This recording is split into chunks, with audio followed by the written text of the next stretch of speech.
Hola y bienvenidos a Loco por Reddit, el canal donde encontrarán las mejores historias traducidas de Reddit para su entretenimiento. Tía manipuladora y sedienta de poder atormenta a mi familia por años. Le termina costando $300,000. Mi padre ya se había distanciado de nosotros y vivía a varias ciudades de distancia. Para cuando finalmente se divorció de mi mamá, yo ya había cumplido 9 años. Debido a las dificultades financieras, fuimos obligados a vivir con mi tía y descubrimos en lo que nos habíamos metido, la pesadilla que fue su hogar. Mi tía se casó con la fortuna georgiana y ya tú buscarás lo que eso significa por tu cuenta. Ella tenía 3 hijos y eventualmente descubrió a su esposo teniendo una aventura. Fue un escándalo enorme. Ella se quedó con la casa, los niños y una compensación bastante gorda que le consiguió el abogado de la familia. Esto es importante porque mi tía no hizo ni una maldita cosa en su vida para ganar su dinero, su casa, su estilo de vida, básicamente todo. Ella nació siendo pobre junto con mi madre. En su hogar, ella estaba ebria de poder. Años de terapia me han permitido identificar que cuando ciertas personas tienen una posición de poder, tienen un perverso placer al ordenar a que otros hagan lo que dicen. Ella era la más estricta de los dictadores en todas las maneras posibles en que te lo puedas imaginar. Las tareas del hogar debían realizarse a determinadas horas, aspirar a las 3:45 p.m., lavar platos para las 3:55 p.m. Los horarios de lavandería para mi madre y nosotros los niños era de martes a jueves, de 5:35 p.m. a 7:55 p.m. Si seguíamos lavando, ella cortaría la electricidad del cuarto. Conforme crecíamos, sus hijos prefirieron quedarse con su padre durante la custodia, y ella se los quedaba los fines de semana. Ni siquiera ellos la pudieron soportar mientras estuviera al mando de la casa. Conforme pasaba el tiempo, ella los recibía cada vez menos, hasta terminar recibiéndolos algunos fines de semana, ya que las actividades de la preparatoria tuvieron más importancia que pasar tiempo con mamá. En cuanto a mi hermana y a mí, la gran casa de 6 habitaciones no era nuestra ni por poco. Mi madre tenía que pagar renta para un solo cuarto, que es todo lo que podía pagar con su salario. Tuvimos que compartir un cuarto hasta mi segundo año de la preparatoria. Todo este tiempo había una habitación de huéspedes que no se usaba, completamente disponible. Mi tía la ocupaba para que sus huéspedes la usaran cuando se quedaran. Jamás llegó ningún huésped en los 10 años que yo viví bajo ese techo. Finalmente, la iglesia a la que íbamos le dijo a mi tía que nos compartiera esa habitación adicional para que mi hermana tuviera su propia habitación, ya que era poco saludable que 2 adolescentes compartieran una habitación como lo hacíamos. Eso enfureció a mi tía porque alguien le había dicho qué hacer en su casa. Mi hermana y yo recibimos un golpe directo de su furia, y estaba el hecho de que el salario de mi madre apenas alcanzaba. Mi hermana y yo debíamos realizar los quehaceres extra como podar el césped, recortar los arbustos, limpiar la piscina que ya no podíamos usar a menos que ella estuviera afuera vigilándonos.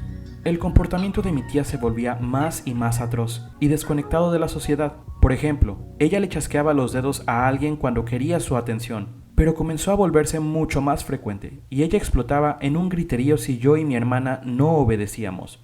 Sus propios hijos seguido le decían lo mal que estaba lo que hacía, pero ella no escuchaba. Eventualmente ellos ya no querían saber nada de mi tía cuando no estaban en casa.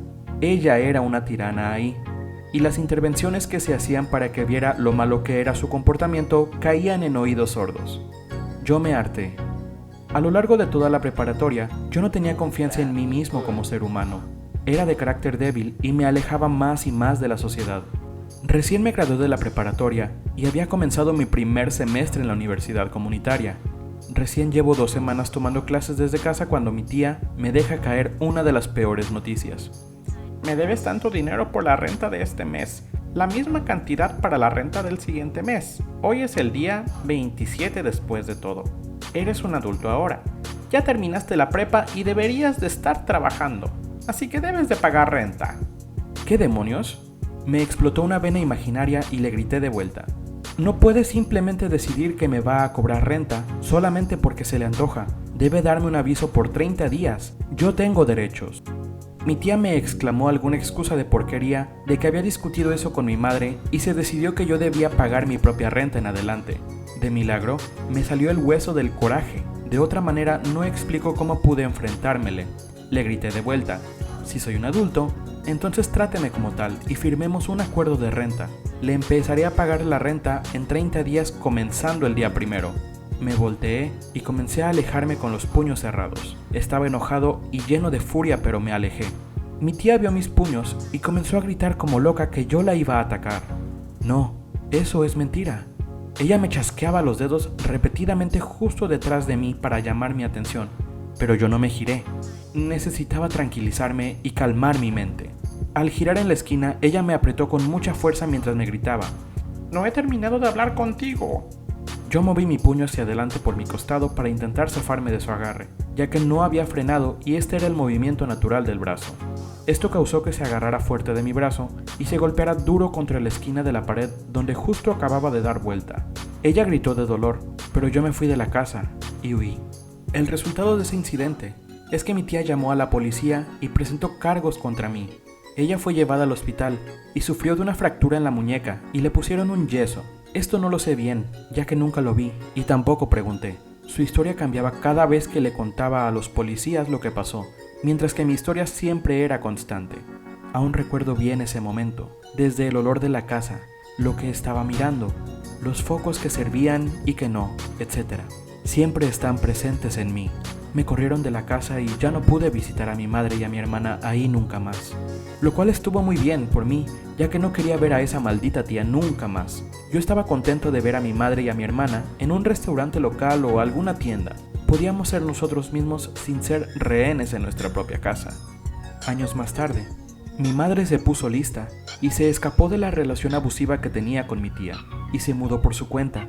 Consiguió una casa temporal bastante agradable, invirtió sabiamente y con ayuda de la iglesia le ayudaron a que consiguiera su propio hogar.